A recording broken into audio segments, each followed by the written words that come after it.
qu'on va mourir. Selon les organisateurs, ils étaient plus de 900 taxis à bloquer depuis ce matin au départ de Gerland, le centre de Lyon, moitié moins selon la préfecture.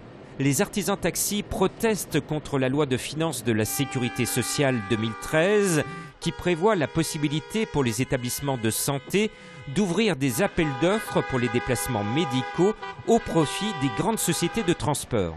D'être totalement, éloigné de tous les hôpitaux, que les hôpitaux ne nous appellent plus. Ils ont des plateformes d'appel et donc ça leur permettrait de regrouper les clients. Et dans les conditions qu'on veut les transporter, ça sera uniquement le matin et le soir et ils seront stockés dans des salles d'attente avec un mélange de pathologies qui peut être grave pour les patients. Laurent Morin fait le taxi de campagne depuis 1996. Il ne se voit pas lutter contre les plateformes téléphoniques. Il craint de perdre son activité puisque les transports médicaux représentent plus de 90% de son chiffre d'affaires. Nous, si l'article passe, on est mort. On fait beaucoup de social toute la journée, avec beaucoup de personnes très âgées en général. Ce jeudi, les artisans taxis se sont unis nationalement dans les grandes villes de France pour que leurs opérations escargots incitent le gouvernement à revenir sur cette réforme des transports médicaux. Si tel n'était pas le cas, la profession risque d'être durement touchée dans les années à venir. Cette affaire-là, c'est un peu le cadeau de Noël des policiers lyonnais. Une saisie de 123 kg de résine de cannabis réalisée le 25 décembre à Villeurbanne. C'est relativement exceptionnel qu'une telle quantité le soit dans le cadre d'une procédure qui n'a pas au départ une dimension internationale. Elle manifeste le profond engagement et la réactivité des services enquêteurs qui ont su le 25 décembre, le jour même de Noël, mettre en place un dispositif. Un dispositif qui a permis l'arrestation d'un homme de 34 ans. Son frère, également suspect, avait alors réussi à s'échapper, mais il vient de se rendre.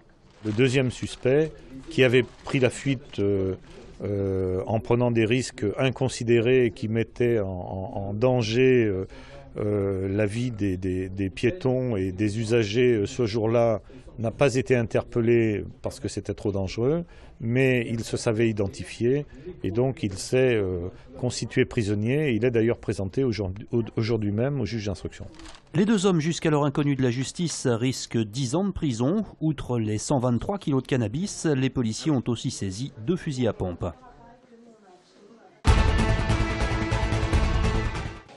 Nouveau rebondissement dans le feuilleton judiciaire du Grand Stade. Aujourd'hui, le tribunal administratif a annulé pour vice de forme la délibération de vente des terrains par le Grand Lyon.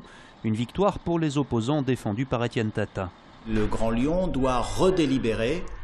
Et comme ils doivent redélibérer, il faut un nouvel avis du service des domaines parce que l'avis du service des domaines est caduc. Il n'était valable qu'1 an.